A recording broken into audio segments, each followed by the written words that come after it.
Welcome to today's Explainer.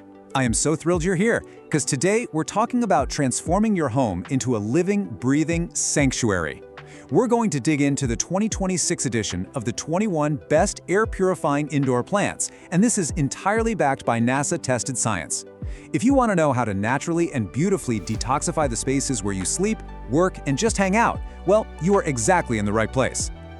Okay, let's dive right into this. Because honestly, this is a question that completely shifts how we think about our modern, cozy homes.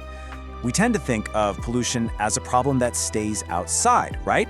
Smog, car exhaust, city grime. But the shocking reality is that the air locked inside our well-sealed, climate-controlled apartments and houses, it can actually be significantly more polluted than the air on the city street right outside your front door. It's a hidden threat, and we are breathing it in every single day. So, let's get into Section 1, the invisible indoor problem.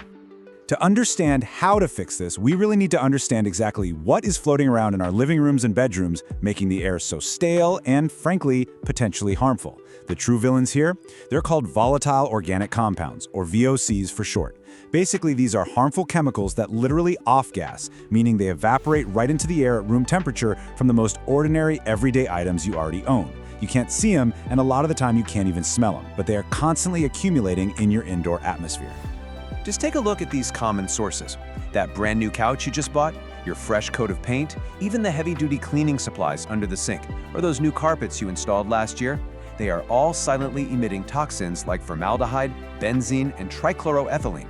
And here's the real kicker. During those long winter months when we seal our windows tight to keep the cold out, yeah, we're trapping all of those VOCs right inside with us.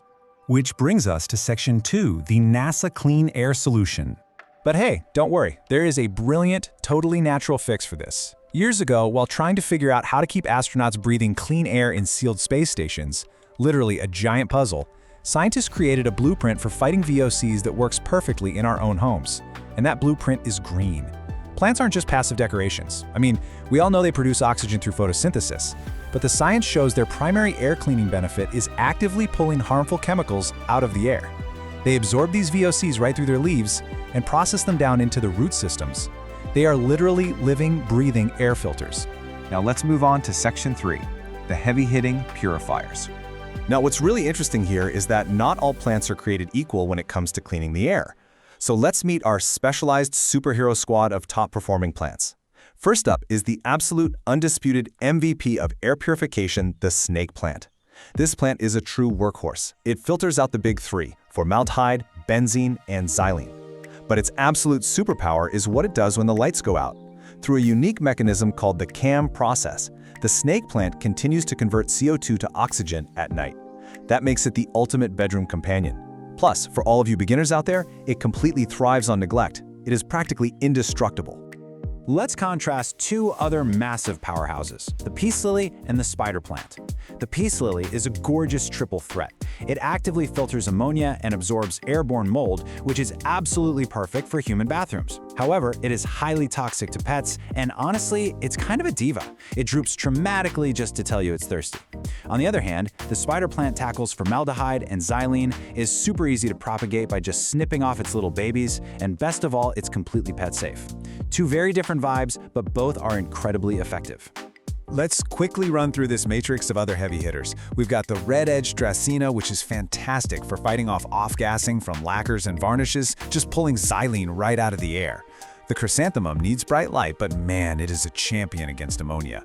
The heartleaf philodendron is a fast-growing vine that absolutely devours formaldehyde. But take a close look at English ivy at the bottom there. This elegant little vine has the surprising and highly beneficial ability to dramatically reduce airborne mold and even airborne fecal particles. Yeah, you heard that right, making it an absolute must-have for the bathroom. Moving along to Section 4, Specialized Plant Squads.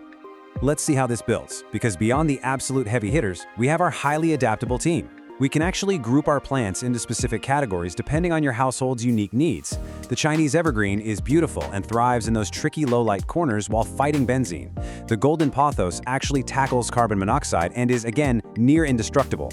The bamboo palm acts as a pet-safe natural humidifier. And then there's the ZZ plant. If you are a forgetful waterer or a frequent traveler, this is your ultimate survivor. It filters toluene and xylene, and genuinely seems to thrive on severe neglect. Next up, we have the high aesthetic and highly specialized purifiers. Look at the azalea. It specifically targets formaldehyde off-gassing from things like plywood and foam insulation. The Gerbera daisy helps filter out trichloroethylene, which, fun fact, is often brought into the home on your dry cleaning.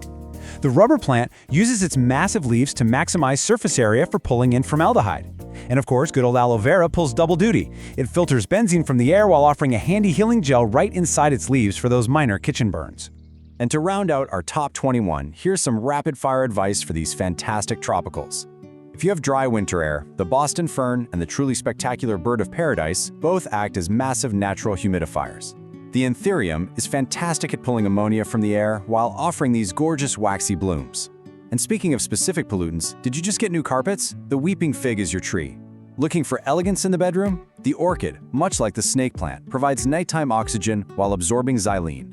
And finally, the money plant acts as a great general filter for synthetic chemicals while standing as a wonderful symbol of good luck. All right, Section 5, maximizing your green filters. So the crucial point is, simply buying a plant and sticking it in a corner won't magically transform your air overnight. We have to transition from just owning plants to strategically deploying them to get maximum effect. Which brings us to the most practical question of all. To actually notice a difference in your air quality, how many plants do you really need to scale this solution? Well, the golden ratio is 2. You need at least 2 medium to large-sized plants for every 100 square feet of living space. That is the baseline you need to start effectively scrubbing those VOCs right out of your indoor environment. To really maximize their power, you'll want to follow these 3 steps. First, strategic placement. Put your plants right next to the sources of pollution, near that new couch, the electronics, or wherever you store your cleaning supplies. Second, create a jungle effect. Grouping plants together literally multiplies their filtering power and raises the localized humidity, which the plants absolutely love. And third, keep those leaves clean. And this brilliantly illustrates why wiping the dust off your plant's leaves isn't just to make them look shiny and pretty, it is a mandatory functional care step. See, plants absorb these harmful toxins through microscopic pores on their leaves called stomata. If those pores are blocked by regular old household dust, the plants simply cannot filter the air. A quick wipe with a damp cloth just once a month keeps your living filters operating at peak efficiency. We're going to wrap up our explainer today with this powerful thought. The oldest technology on Earth, nature, is still our best defense against modern synthetic problems. We surround ourselves with all these synthetic conveniences, but it's pretty remarkable that a few well-placed ferns, palms, and ivy plants can do what machines often struggle to achieve. Take a look around your space right now. Which corner of your room is begging for a little bit of nature's oldest technology to turn your home into a purified, breathing sanctuary? Think about it. Thanks so much for joining me on this explainer, and hey, happy planting!